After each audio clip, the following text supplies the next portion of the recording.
आज भारत के टैलेंट की पूरी दुनिया में बहुत डिमांड है।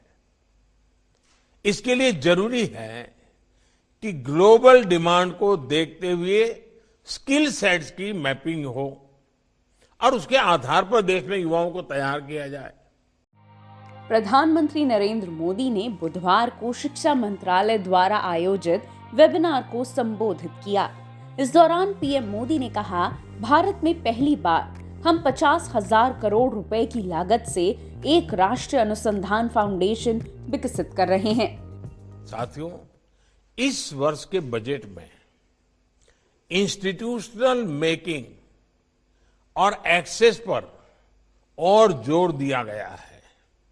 देश में पहली बार नेशनल रिसर्च फाउंडेशन का निर्माण किया जा रहा है। इसके लिए 50,000 करोड़ रुपए का प्रावधान किया गया है। वेबिनार को संबोधित करते हुए पीएम नरेंद्र मोदी ने कहा, आत्मनिर्भर भारत का निर्माण करने के लिए देश के युवाओं को आत्मविश्वास की आवश्यकता होती है। आत्मविश्वास तभी आता है जब युवा को अपनी एजुकेशन, अपनी नॉलेज, अपनी स्किल पर पूरा भरोसा हो, विश्वास हो। आत्मविश्वास तभी आता है जब उसको एहसास होता है कि उसकी पढ़ाई उसे अपना काम करने का अवसर दे रही है और जरूरी स्किल भी दे रही है। नई राष्ट्रीय शिक्षा नीति इसी सोच के साथ बनाई गई है। प्री नर्सरी से पीएचडी तक राष्ट्रीय शिक्षा नीति के हर प्रावधान को जल्द से जल्द जमीन पर उतारने के लिए अब हमें तेजी से काम करना है।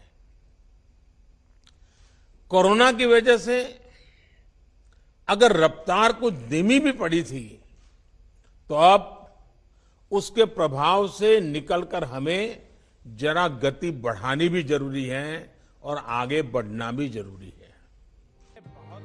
वहीं पीएम मोदी ने आगे कहा कि हमें पुरानी सोच को अब पीछे छोड़ना होगा। 21वीं सदी के भारत में 19वीं सदी की सोच को पीछे छोड़कर आगे बढ़ना होगा।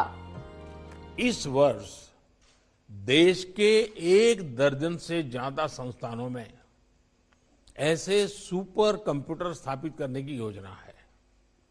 आईआईटी खड़गपुर, आईआईटी दिल्ली और बीएचयू में 3 सोफिस्टिकेटेड एनालिटिकल और टेक्निकल हेल्प इंस्टीट्यूट साथी भी सेवा दे रहे हैं।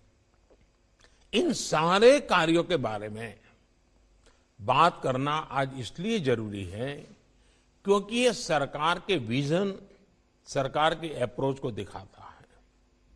21वीं सदी के भारत में 19वीं सदी की सोच को पीछे छोड़कर ही हमें आगे बढ़ना होगा। बता दें, प्रधानमंत्री नरेंद्र मोदी कोरोना काल में एक तरफ 5 राज्यों में होने जा रहे विधानसभा चुनावों के लिए रैलियां भी कर रहे हैं और दूसरी ओर विभिन्न विषयों और सेक्टर्स पर वेबिनार में भी शामिल हो रहे हैं।